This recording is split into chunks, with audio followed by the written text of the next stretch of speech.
Welcome to Drobok. ছিল আছে থাকবে। Please like, share and subscribe. আজকে আমরা একটি আন্ডাররেটেড রাজবাড়ি দেখাবো এবং তার ইতিহাস নিয়ে কথা বলবো।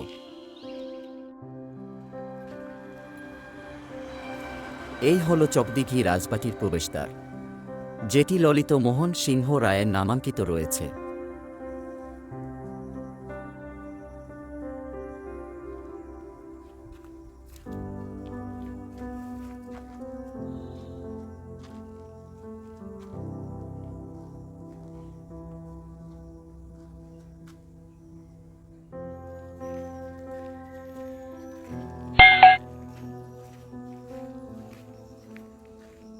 প্রবেশদ্বারের পরেই ডান দিকে রয়েছে একটি ভগ্নপ্রায় দোতলা ঘর, যেটা সেই সময়ে দারোয়ানদের এবং পাহারাদারদের ঘর ছিল।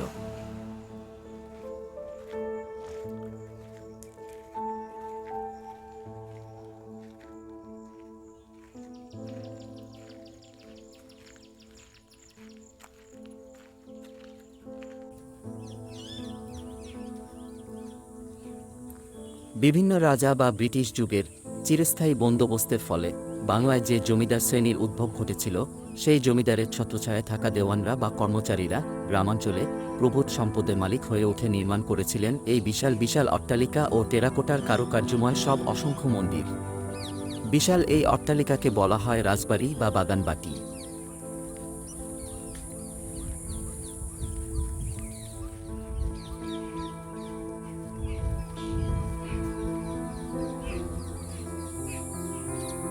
রাজবাটিতে আপনাদের স্বাগত।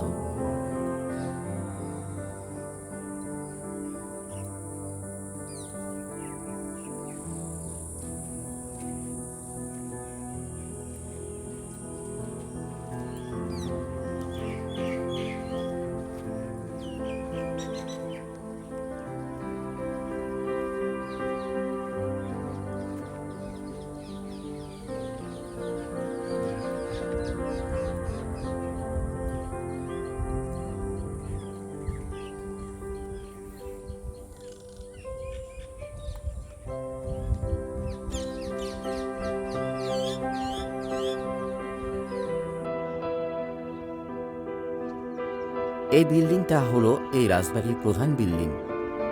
এর সামনে রয়েছে একটা বিস্তৃত খোলা মাঠ এবং একটি ফোয়ারা।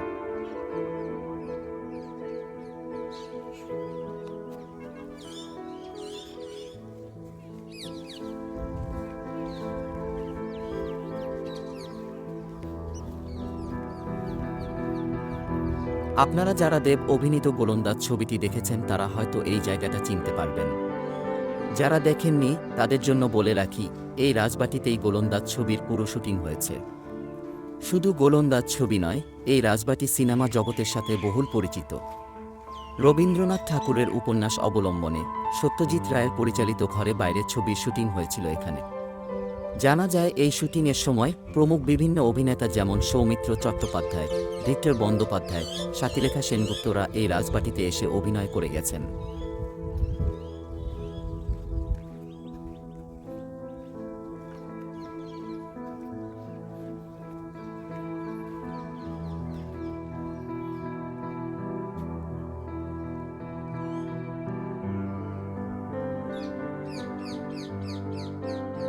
আপনারা যারা সাজক আমানের গল্প পড়েছেন তারা হয়তো জানবেন, তার রচিত তার চোখের তারায় উপন্যাসের প্লট এই রাজবাড়িকে কেন্দ্র করেই লেখা।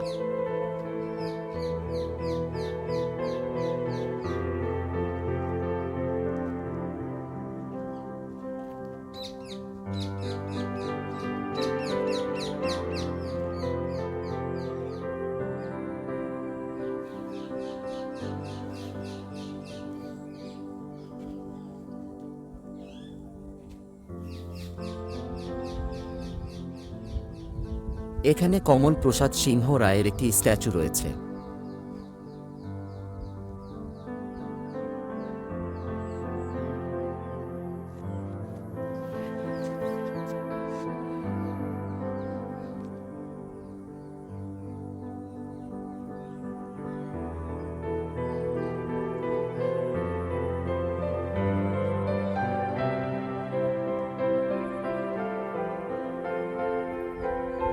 বুন্দেলখণ্ডে রাজপুত নরসিং, বাংলা এসে সিংহ রায় উপাধি নিয়েছিলেন, আর সেখান থেকেই এই সিংহ রায় বংশের সূচনা ঘটে।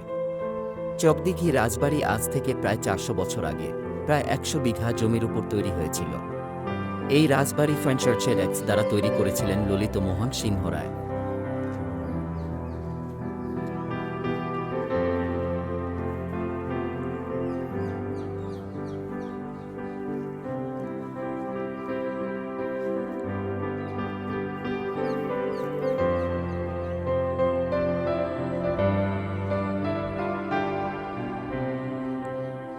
এই রাজবাড়ির সাথে অনেক বিশিষ্ট ব্যক্তি জড়িত ছিলেন। তাদের মধ্যে একজন হলেন লর্ড কার্জন। তিনি প্রায়ই এখানে আসতেন এবং তার জন্য একটি কক্ষ ছিল, সেখানে তিনি বিলিয়ার্ড খেলতেন। ঈশ্বরচন্দ্র বিদ্যাসাগর এখানে একটি গ্রন্থাগার স্থাপন করেছিলেন। রাজবাড়ি মানে সেখানে ধুমধাম করে দুর্গাপূজা হবেই, এখানে হতো, এখনো হয়, এর আকচারায় প্রতিমা পূজিত হন। এখানে ষষ্ঠীর পরিবর্তে পঞ্চমীতে মা দুর্গার বোধন হয়।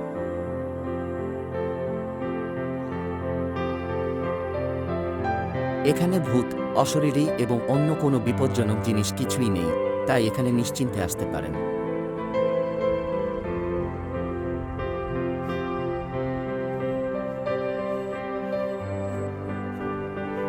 এখন রাজবাড়ির কোনো সদস্যই এখানে থাকে না, তাই এখানে আপনারা পুরাতন অনেক ধ্বংসপ্রায় জিনিস দেখতে পাবেন।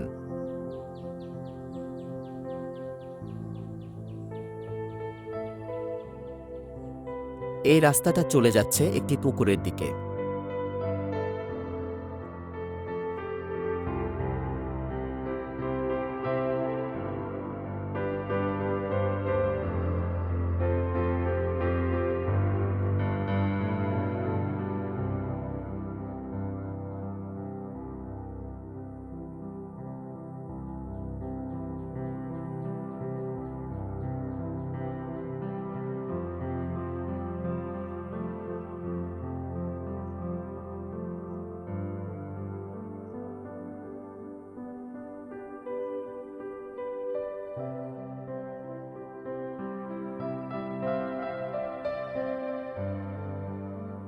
রাজবাড়ির এলাকার মধ্যে অনেক পুকুর এবং গাছপালা রয়েছে। রাজবাড়ির দুর্গা প্রতিমা এই পুকুরেই বিসর্জন করা হয়ে থাকে। এই পুকুরের ধারে ছিল একটি জলঘর, যেটা এখন প্রায় ধ্বংসপ্রায় হয়ে গেছে। জানা যায় এই জলঘরটি বিদ্যাসাগরের খুবই পছন্দের ঘর ছিল।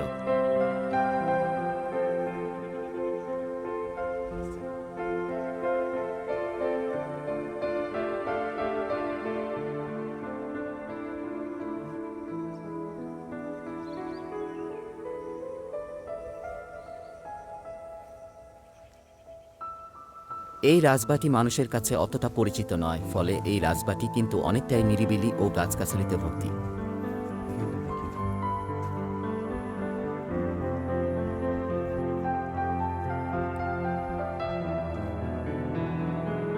একদিনের ছুটি কাটানোর জন্য আপনারা এখানে আসতেই পারেন।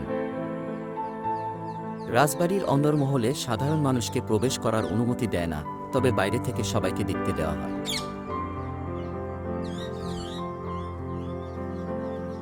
এখানে আসতে গেলে যদি আপনি বর্ধমান বা কলকাতা থেকে আসেন, তাহলে মশাগ্রাম স্টেশনে আপনাকে নামতে হবে। সেখান থেকে তারকেশ্বর রোড বরাবর 5 কিলোমিটার এলেই কিন্তু আপনি এখানে পৌঁছে যেতে পারবেন। যদি কিছু জানার থাকে তাহলে কমেন্ট করবেন, আমরা অবশ্যই উত্তর দেব।